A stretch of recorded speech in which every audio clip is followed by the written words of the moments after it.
Let's make my Postmarked Home quilt pattern using 10-inch squares. Postmarked Home is inspired by the older mail slots that used to appear on your door, at least where I live. And for today's video, I'll be making the throw size quilt measuring at 54 inches by 59.5 inches. This pattern is available as a free PDF in 5 quilt sizes: baby, throw, twin, queen, and king, which I will link down below in the video's description. I am using Kindred by Sharon Holland for Art Gallery fabrics, but now let's get started.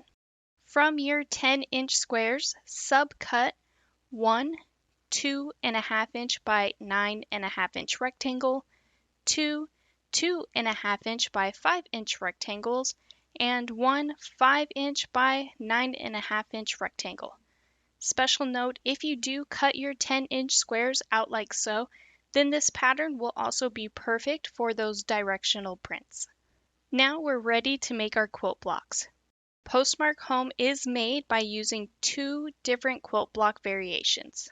So for our first block, you're going to select in the same print 1 2.5 inch by 9.5 inch rectangle, 1 2.5 inch by 5 inch rectangle, and 1 5 inch by 9.5 inch rectangle. Then in a different print, select 1 2.5 inch by 5 inch rectangle. Place your blocks out like so, then you'll first sew those 2.5 inch rectangles together, leaving you with a 2.5 inch by 9.5 inch rectangle.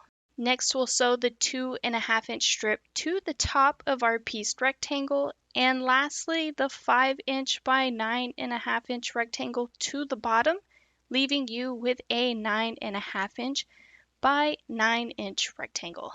For the throw size, you'll make 21 of this block, which we will call block 1. Now we're going to make block 2, which is exactly the same way, however the fabric placements are different. In the same print, select 1 2.5 inch by 9.5 inch rectangle, 1 2.5 inch by 5 inch rectangle, and 1 5 inch by 9.5 inch rectangle. Then in a different print, select 1 2.5 inch by 5 inch rectangle. Place your blocks out so, and now that accent color is on the left side instead of the right. Then sew the 2 2.5 inch by 5 inch rectangles together on that short side with a 1/4 inch seam allowance. Next, we'll sew the 2.5 inch strip to the top of our piece rectangle, and lastly the other piece to the bottom, leaving you with a 9.5 inch by 9 inch rectangle once again. For the throw size, you'll make 21 of this block as well, but don't forget I have all 5 sizes available in that free PDF pattern, and I did the inverse to help show you the color placements, but of course you can mix it up. Now we're ready to complete our quilt top. Depending on your 10-inch squares, you can have fun with your fabrics. You can place the inverses together or matching prints if you have an even number of prints.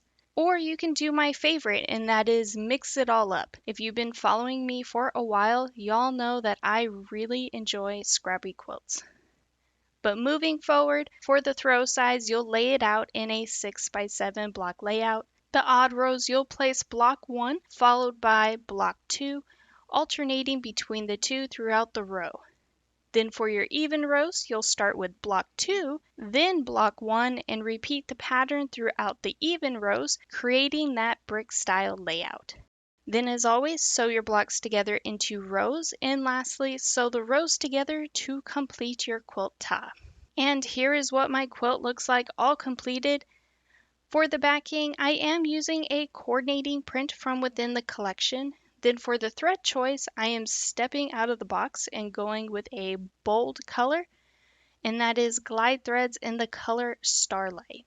Normally for this pattern, I probably would have done a mid-tone or even a lighter print, but we're mixing it up today. And here is what my quilt looks like all quilted out. For my Longarm quilters, I chose Beloved from Urban Elements, which I will link down below. And once again, this pattern is available as that free PDF in 5 quilt sizes: baby, throw, twin, queen, and king. I do hope you have enjoyed today's tutorial. If you could please take a moment to hit that like and subscribe button, hit the notification bell so you can be notified for your next amazing quilt project.